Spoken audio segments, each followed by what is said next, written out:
জীবন চলার পথে সারথি পরম দয়াল পরম প্রেম শ্রী ঠাকুর অনুকূল চন্দ্র। প্রণাম জানাই গুরু পরিবারের সকলকে। আজকের এই সুষ্ঠু সুন্দর মুহূর্তে সন্ধ্যাকালীন অনলাইন সৎসঙ্গে যারা উপস্থিত আছেন, ঠাকুর একনিষ্ঠ কর্মী, স্বস্ত্যয়নী ব্রতধারী কর্মী সকল দাদা এবং মায়েদের জানাই রানদিত জয়গুরু। আজকে আলোচনার বিষয় হচ্ছে অসৎ পরিহার করো, সতে আস্থাবান হও, ত্রাণ পাবে। উক্ত বিষয় তথা ইষ্ট প্রসঙ্গ আলোচনার পূর্বে আমি আজকে অনলাইন সৎসঙ্গে যারা ঠাকুর পরিবারের সদস্য হিসেবে ঠাকুরের চরণাস্তিতে সঙ্গীত নিবেদন করেছেন, অত্যন্ত চমৎকার, খুবই ভালো হয়েছে। আশা করি সেই চলমান অবস্থায় পরমপিতার চরণাস্তিতে থাকবে। অসৎ পরিহার করো বিষয়টা হচ্ছে, আমরা তো সবাই জানি, ইভেন বুঝি বা বোঝার চেষ্টা করি। এটা সত্যি যে সতে আস্থাবান হোক, কিন্তু বর্তমান প্রেক্ষাপট যদিও তার উল্টো, যে সৎ পরিহার করো, অসতে আস্থাবান হও। কিন্তু উল্টো হলেও ঠাকুরের বাণী তো সবসময় এভাবেই থাকবে, আর এটাই চিরন্তন সত্য। তারপর আমাদেরকে মানতে হবে যে অসৎ পরিহার করো, সতে আস্থাবান হও, ত্রাণ পাবে। আসলে বর্তমান প্রেক্ষাপট সবকিছু মিলিয়ে মানে উপলব্ধি করলে বোঝা যায় যে আমরা আসলে ওই বাংলা দ্বিতীয়তে একটা বিষয় সবসময় পড়তাম যে চিঠিপত্রের মধ্যে কুল শব্দটি প্রায় বিলুপ্তির পথে, মঙ্গলসূচক শব্দ। তো এরকম দেখা গেছে যে কোন এক সময় আসবে যে সৎ, যে শব্দটা, এটা আমাদের জীবন থেকে হয়তো বা ধীরে ধীরে বিলুপ্তির পথে চলে যাবে। কারণ নিজ হতে হোক আর পারিপার্শ্বিক থেকে হোক বা অবস্থানরত বিষয়ের উপর ভিত্তি করেই হোক, সৎ বিষয়টা ধীরে ধীরে বিলুপ্তির পথে চলে যাবে। তারপরও আমাদেরকে ধরে রাখতে হবে। কেন? কারণ ঠাকুরের নির্দেশনা মানতে হবে। আমরা যে যাই করি না কেন, দিন শেষে এটা মানতে হবে যে ওনার ইচ্ছে মঙ্গল। সর্বোপরি আজকের বিশ্ব তথা দেশ, সমাজ এবং জাতি, মানে 100%, 100%-এর মধ্যে প্রায় 75% প্লাস অসৎ পথের দিকে ধাবিত হচ্ছে। তার প্রধান কারণ কি? বেসিক যে একটা বিষয় সেটা উইক। যে জাতির বা যে ব্যক্তির বেসিক দুর্বল, সে আশা করি আহ, তার যে প্ল্যাটফর্ম সবসময় উইকই থাকবে, কখনোই স্ট্রং হবে না। যে কোনো ক্ষেত্রেই হোক, যে কোনো বিষয়ের উপরেই হোক, এটা সত্য বিষয়, কিন্তু না, এটাকে আমরা অসত্য করে ফেলি বা অসৎ করার জন্য চেষ্টা করি, প্রাণপণ চেষ্টা করি। আসলে মেন বিষয় হচ্ছে মানুষের মধ্যে এখন ডে বাই ডে ইতাহিত জ্ঞান, মনুষ্যত্ব, সত্যকে মিথ্যা বলা, মিথ্যাকে সত্য না বলা, সবকিছুই মানে একসাথে হয়ে যাচ্ছে পারিপার্শ্বিক পরিবেশের উপর ভিত্তি করে। তাই আসুন, সাময়িক আনন্দ এবং সাময়িক সুখ পাওয়া যায়। অসৎ অবলম্বন করলে সাময়িক কিছু সুখ পাওয়া যায়, সাময়িক কিছু আনন্দ, মনে হয় যে এটা আমার ক্রেডিট, আমি এটা করতে পেরেছি, আমি এটা আরেকজনের উপর প্রুভ করতে পারছি। সাময়িক কিছু সুখ পাওয়া যায়, কিন্তু পক্ষান্তরে দেখবেন কোনো না কোনো ভাবে কোনো না কোনো ক্ষেত্রে যে এটা এটা বেশি উঠবেই, যে আসলে তো আমি এরকমটা কেন করলাম বা এরকমটা কেন হলো। কারণ বলে না, মানুষের বিবেকটা হচ্ছে সবচেয়ে মুখ্য আদালত। তো আসুন আমরা আমাদের অবস্থান থেকে কে কি করলো, কে কি করবে, বা কে কিভাবে বলবে তা না ভেবে ঠাকুরের পথে ধাবিত হই। উনি তো সর্বে সর্বা, সবকিছুই জানেন, সবকিছুই বুঝেন, এবং সবকিছু উনি অনুভূতি করে অনুভব করতে পারেন। তো আমরা ঠাকুর পরিবারের সন্তান, এটা মানতে হবে, আর মানাটাই আসলে মুখ্য বিষয়। তো সর্বোপরি রাষ্ট্রীয়ভাবে হোক আর নিজের মনুষ্যত্বের উপর ভিত্তি করেই হোক, আমরা চেষ্টা করব যতটুকু সম্ভব, যতটুকুই পারি না কেন, অসৎ পরিহার করে সতে আস্থাবান হই। মঙ্গল হবে হবেই। আর বিশেষ করে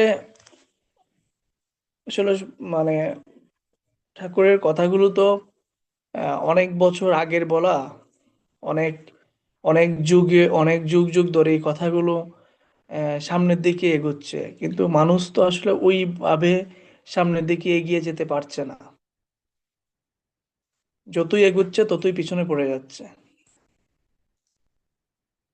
আমি একা ভালো হয়ে কি করব? আমি একা সত্য কথা বললে আমি কয়জনকে পরিবর্তন করতে পারবো? তো আমরা আসুন সবাই মিলে হোক, সবাই যে যার অবস্থান থেকেই হোক, এক এক করে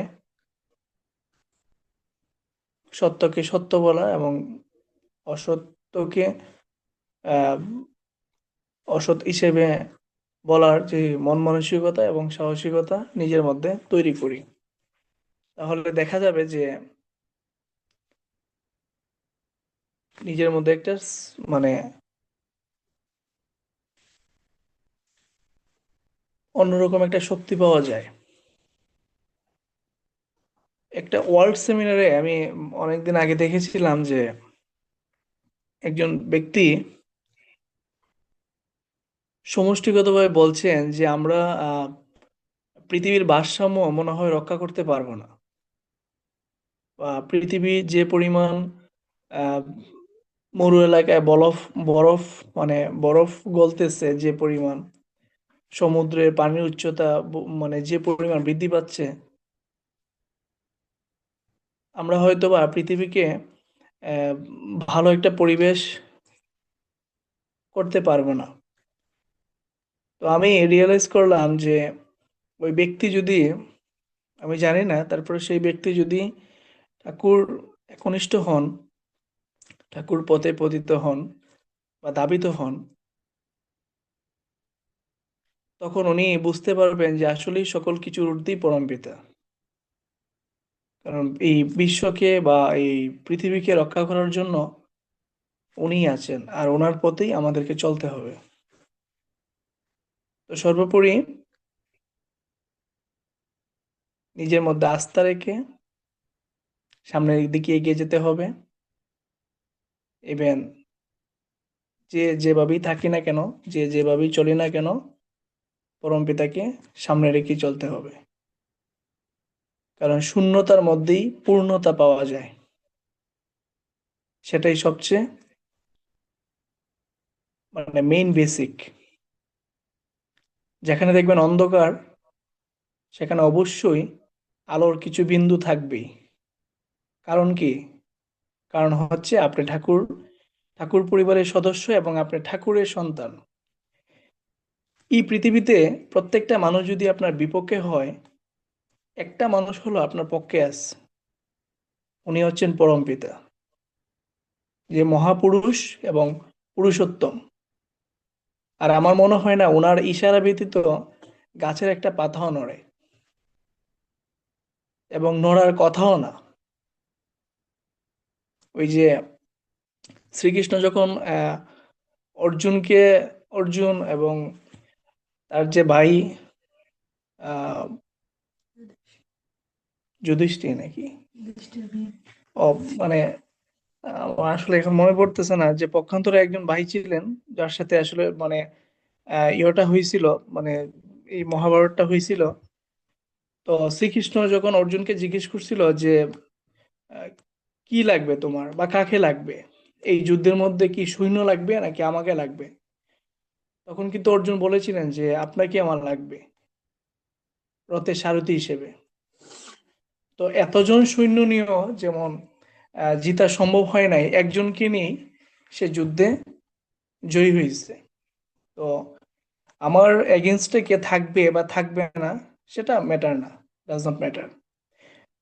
স্পেসিফিক ম্যাটারটা হচ্ছে যে পরম পিতা আমার রথের সারথি।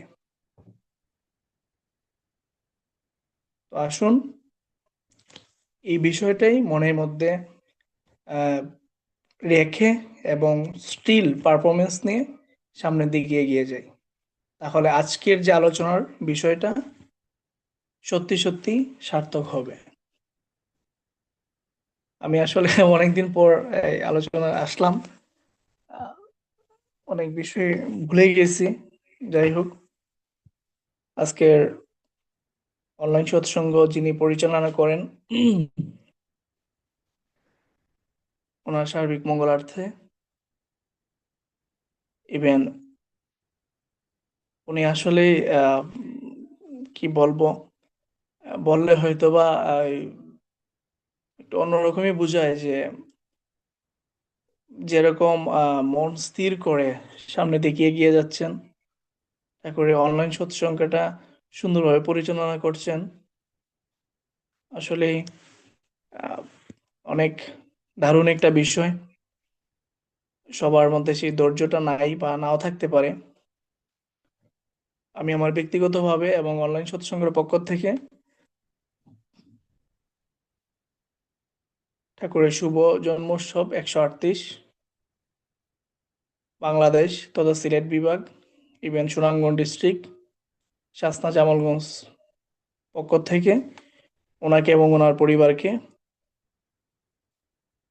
ঠাকুরের উৎসব উপলক্ষে ইনভাইটেশন কার্ড তো পাঠানো সম্ভব না, তারপরে মনের দিক থেকে নিমন্ত্রণ পত্র রইল। আর সার্বিকভাবে যেন আমাদের উৎসবটা খুব সুষ্ঠু সুন্দরভাবে এবং ধুমধামভাবে পালিত হয়, পাশাপাশি বিশ্বের প্রতিটি জীবের ভালোবাসা এবং আশা যেন পরম পিতার চরণাস্থিত হয়, সেটাই সবচেয়ে বড় বিষয়।